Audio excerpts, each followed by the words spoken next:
दोस्तों, एक कुत्ते ने यमराज को सुनाई मनुष्य जीवन की कड़वी सच्चाई, जिसे सुनकर आप भी चौंक जाएंगे। यह प्राचीन कथा हमें यह सिखाती है कि किस तरह एक साधारण कुत्ता यमलोक पहुंच जाता है और यमराज से शर्त लगाता है। आपको यह जानकर हैरानी होगी कि यमराज उस शर्त में कुत्ते से हार जाते हैं और इसके बाद यमलोक के सारे नियम बदलने पड़ते हैं। इस कथा में जानेंगे कि कैसे भगवान विष्णु ने यमराज को मनुष्य जीवन के रहस्यों पर महत्वपूर्ण ज्ञान दिया। तो बिना समय गंवाए चलिए कहानी की शुरुआत करते हैं। प्राचीन काल में मध्य देश में एक भव्य नगरी थी। उस नगरी में एक धनी व्यापारी रहता था जिसका नाम धर्मदास था, जो बेहद चतुर लेकिन लालची स्वभाव का था। पर वह भगवान विष्णु का परम भक्त भी था। वह दिन रात अपने इष्ट देव भगवान विष्णु की पूजा अर्चना में लीन रहता। एक दिन उसकी अनन्य भक्ति से प्रसन्न होकर भगवान विष्णु ने उसे दर्शन दिए। भगवान विष्णु बोले, वत्स, मैं तुम्हारी भक्ति से अत्यंत प्रसन्न हूं। मांगो, तुम्हें जो चाहिए, मैं तुम्हारी सभी इच्छाएं पूर्ण करूंगा। व्यापारी धर्मदास ने भगवान विष्णु को प्रणाम किया और कहा, हे प्रभु, आपके दर्शन से मेरा जीवन धन्य हो गया। मुझे कुछ भी नहीं चाहिए। आपके आशीर्वाद से मेरे पास सब कुछ है। यह कहने के बाद उसने अपनी जेब से एक सादा कागज निकाला और विनम्रता से कहा, प्रभु, बस कृपा करके इस कागज पर अपने हस्ताक्षर कर दीजिए। आजकल लोग भगवान के अस्तित्व पर विश्वास नहीं करते। मैं यह कागज दिखाकर उन्हें साबित करना चाहता हूं कि भगवान सचमुच हैं। भगवान विष्णु ने मुस्कुराते हुए कहा, तथास्तु। उन्होंने उस कागज पर हस्ताक्षर कर दिए और अंतर्ध्यान हो गए। इसके बाद व्यापारी धर्मदास ने उस कागज को हमेशा अपनी जेब में रखा। वह हर किसी को गर्व से दिखाता और कहता, यह देखो, भगवान ने खुद मुझसे मिलने आए थे। कुछ समय बाद व्यापारी धर्मदास के घर का प्रिय लाल रंग का कुत्ता अचानक मर गया। व्यापारी को यह गहरा आघात पहुंचा, क्योंकि वह कुत्ता उसके लिए केवल एक पालतू नहीं बल्कि परिवार जैसा था। व्यापारी धर्मदास का प्रिय लाल रंग का कुत्ता मृत्यु के पश्चात यमलोक की ओर प्रस्थान करता है। यमलोक पहुंचने के बाद वह सीधे यमराज के सामने आकर खड़ा हो जाता है। यमराज उसकी ओर देखते हैं और उसके जीवन का लेखा जोखा निकालते हैं। यमराज कहते हैं, हे श्वान, तुमने तो पशु का जन्म पाकर भी कोई पाप नहीं किया। तुमने हमेशा अपने स्वामी धर्मदास के प्रति वफादारी दिखाई है।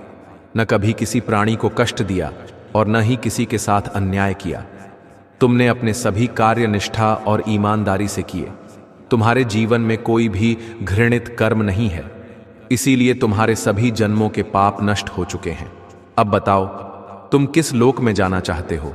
तुम्हारी जो भी मनोकामना होगी उसे पूर्ण किया जाएगा। यदि तुम किसी अन्य प्राणी के रूप में जन्म लेना चाहते हो तो वह भी संभव है। शीघ्र बताओ, तुम्हारी क्या इच्छा है? कुत्ता विनम्रता से जवाब देता है, हे धर्मराज, आप मुझे स्वर्ग भेजें या नरक, मैं दोनों में जाने के लिए तैयार हूं। लेकिन मेरी आपसे एक विनती है, जहां भी मुझे स्थान मिले मैं किसी मनुष्य का गुलाम न बनूं। मुझे मनुष्य के बंधन में नहीं रहना है और कृपा करके मुझे मनुष्य का जीवन भी न दें। बस ऐसा स्थान प्रदान करें जहां मैं स्वतंत्र रह सकूं। कुत्ते की यह बात सुनकर यमराज आश्चर्यचकित हो जाते हैं। वे सोचने लगते हैं, मनुष्य का जीवन तो इतना श्रेष्ठ है कि देवता भी इसे पाने के लिए तरसते हैं। फिर यह कुत्ता मनुष्य का जीवन न चाहने की कामना क्यों कर रहा है? यमराज कुत्ते से कहते हैं, हे श्वान, तुम मनुष्य से इतना द्वेष क्यों करते हो? मनुष्य का जीवन तो पृथ्वी पर सबसे उत्तम है।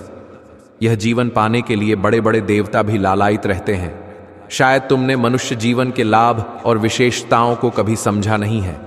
मैं तुम्हें सुझाव देता हूं कि तुम एक बार मनुष्य का जन्म लेकर देखो, तुम्हें इस जीवन की महानता का पता चलेगा।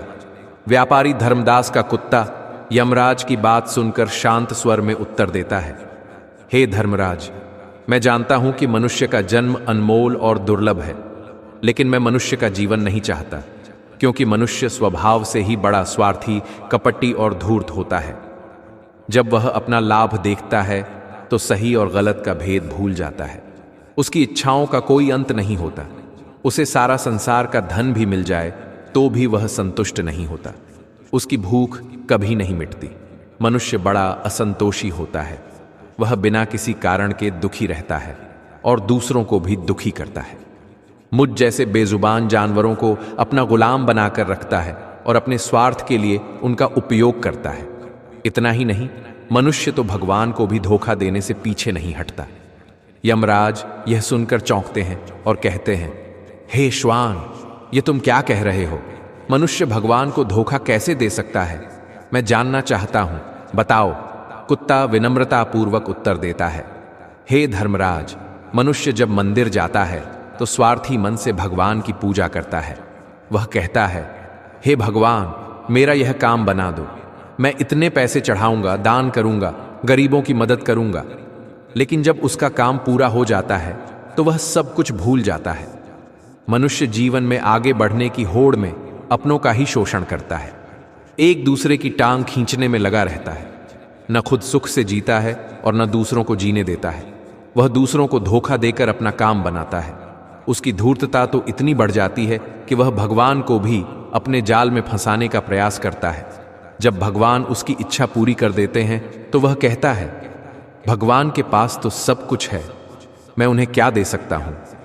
इस तरह वह अपनी बात से मुकर जाता है। उसकी लालच और चालाकी के आगे देवता भी असहाय हो जाते हैं।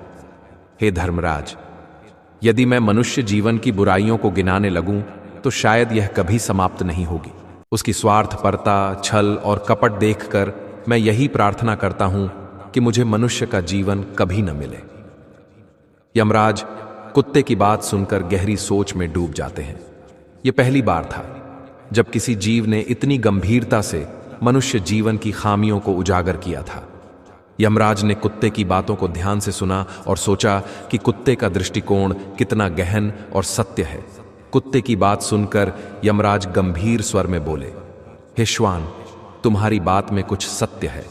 मनुष्य स्वार्थी और चालाक हो सकता है, लेकिन वह हमें देवताओं को मूर्ख नहीं बना सकता। पृथ्वी पर चाहे उसने कितनी भी धूर्तता क्यों न की हो, मृत्यु के बाद उसे यहीं आना पड़ता है।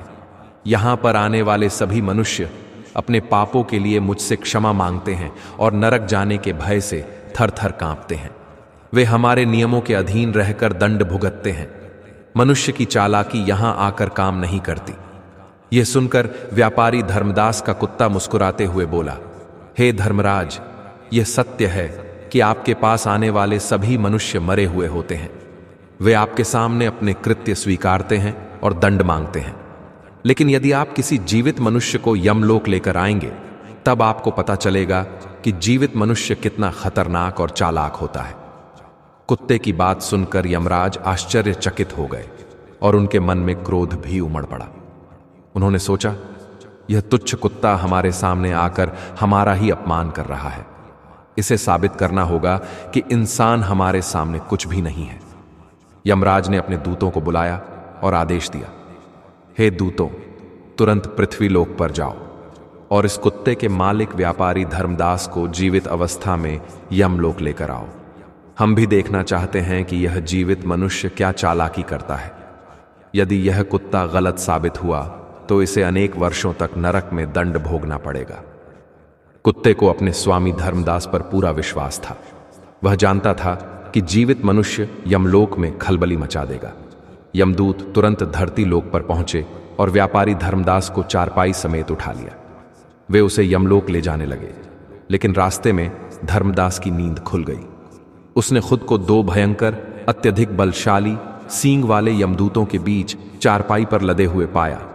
जब यमदूत व्यापारी धर्मदास को लेकर जा रहे होते हैं तो धर्मदास उनसे पूछता है, हे यमदूतों, क्या मेरी मृत्यु नींद में हो चुकी है? यमदूत उत्तर देते हैं, नहीं मनुष्य, तुम अभी जीवित हो। यह सुनकर धर्मदास चौंक कर पूछता है, तो फिर आप मुझे कहां ले जा रहे हैं? मैंने ऐसा कौन सा पाप किया है? तब यमदूत उसे पूरी कहानी सुनाते हैं।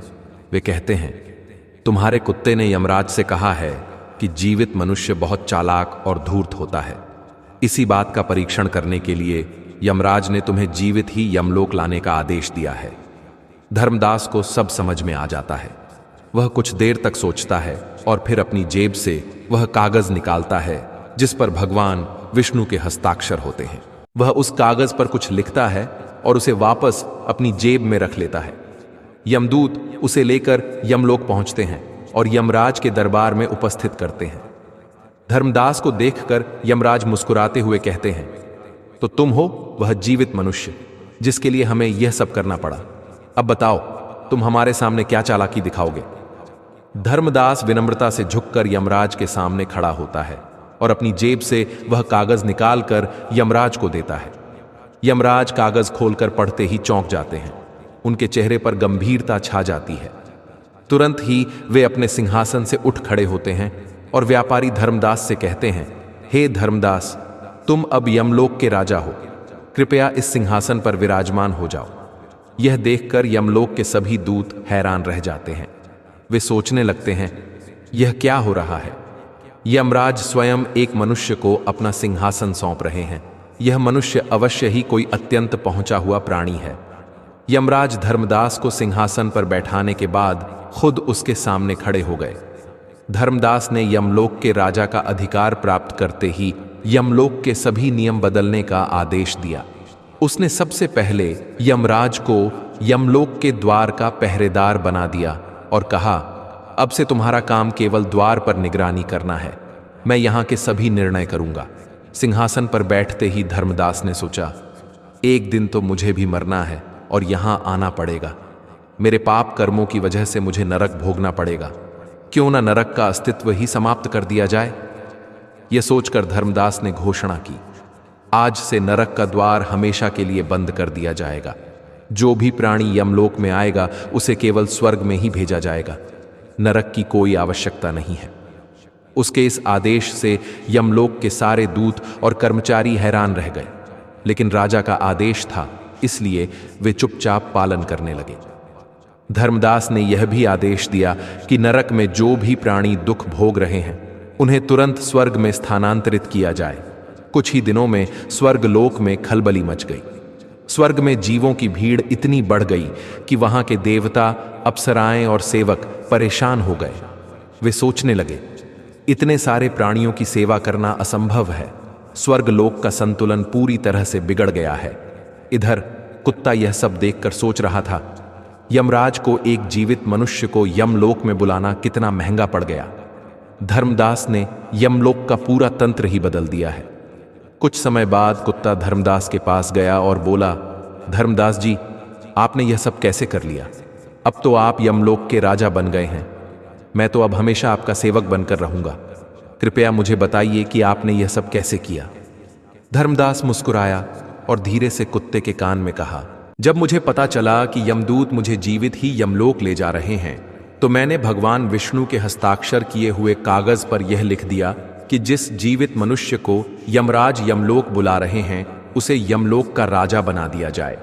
यही मेरा आदेश है। यमराज को लगा कि यह आदेश स्वयं भगवान विष्णु का है और उनके दस्तखत देखकर उन्होंने तुरंत मुझे सिंहासन पर बिठा दिया। मैंने तो बस अपनी बुद्धि का उपयोग किया। कुत्ता यह सुनकर हंसी रोक नहीं पाया। वह मन ही मन सोचने लगा, मनुष्य चाहे धरती पर हो या यमलोक में, उसकी चालाकी और खुराफाती दिमाग हर जगह अपना काम दिखाएगा। यमलोक का हाल देखकर सभी देवता घबरा गए और भगवान विष्णु के पास वैकुंठ पहुंचे। उन्होंने यमराज के सिंहासन पर बैठे धरती के एक मनुष्य की बात बताई। विष्णु भगवान तुरंत यमलोक पहुंचे। वहां उन्होंने देखा कि यमराज यमलोक के द्वार पर पहरेदार की तरह खड़े हैं। यह देखकर विष्णु भगवान के चेहरे पर हल्की मुस्कान आ गई। यमराज उन्हें देखकर श्रद्धा से बोले, हे प्रभु, आपकी यह लीला बड़ी विचित्र है। आपने धरती के एक साधारण मनुष्य को यमलोक का राजा बना दिया और मुझे पहरेदार। विष्णु भगवान ने शांत स्वर में कहा, धर्मराज, यह मेरी लीला नहीं बल्कि मनुष्य की चतुर बुद्धि का परिणाम है। मैंने तो पहले ही आदेश दिया था कि केवल मृत्यु के बाद आत्मा को यमलोक लाया जाए ताकि उसके दोष और स्वभाव शरीर के साथ समाप्त हो जाएं। पर आपने एक जीवित मनुष्य को यहां लाकर बड़ी भूल कर दी। उसका चतुर दिमाग यमलोक में हलचल मचा बैठा। यह सुनकर यमराज लज्जित हो गए। विष्णु भगवान फिर आगे बढ़े और धर्मदास को सिंहासन पर बैठा देखा। धर्मदास उन्हें देखकर तुरंत खड़ा हो गया और हाथ जोड़कर बोला, हे प्रभु, मैंने यह सब अपने कुत्ते को बचाने और मनुष्य की बुद्धि का बल दिखाने के लिए किया। आपका वरदान मेरे लिए सम्मान की बात थी। लेकिन मैंने इसका दुरुपयोग नहीं किया। मैं आपके दर्शन करके धन्य हो गया। अब मुझे किसी चीज की इच्छा नहीं। कृपया मुझे क्षमा करें। भगवान विष्णु मुस्कुराए और बोले, तुम्हारी भक्ति और साहस को देखकर मैं प्रसन्न हूं, लेकिन याद रखना, चतुराई का उपयोग हमेशा धर्म और न्याय के लिए होना चाहिए। जाओ, मैं तुम्हें क्षमा करता हूं। विष्णु भगवान ने अपनी शक्ति से धर्मदास को धरती लोक वापस भेज दिया। भगवान विष्णु ने यमराज को फिर से यमलोक की गद्दी पर बिठा दिया और वे वैकुंठ लौट गए। यमराज फिर से अपने सिंहासन पर बैठ गए। तभी वह कुत्ता यमराज के पास आया और बोला, हे धर्मराज, देखिए, आपने एक जीवित मनुष्य की चालाकी देखी। यह साबित हो गया कि मनुष्य क्या क्या कर सकता है। इसीलिए मैं मनुष्य का जन्म नहीं चाहता। जब मनुष्य स्वार्थी हो जाता है तो उसे अपनी राह पर चलने के लिए धर्म और परिवार की कोई अहमियत नहीं रहती। वह अपने लालच में अंधा हो जाता है और धर्म से विमुख हो जाता है, जो अंततः उसे दुख और पतन की ओर ले जाता है। यमराज ने कुत्ते की बातों को समझा और उसे क्षमा कर दिया। वे उसे स्वर्ग में भेजते हैं और यमलोक के सभी कानूनों को फिर से सही कर देते हैं। तो दोस्तों, इस प्रकार एक कुत्ते ने यमराज को मनुष्य के जीवन की सच्चाई बताई। आपको यह कथा कैसी लगी? कमेंट में अपनी राय जरूर बताएं। अगर यह जानकारी आपको अच्छी लगी हो तो वीडियो को लाइक करें और चैनल को सब्सक्राइब करें। साथ ही कमेंट में जय श्री कृष्ण जरूर लिखें। मिलते हैं अगली वीडियो में। आप सभी का धन्यवाद।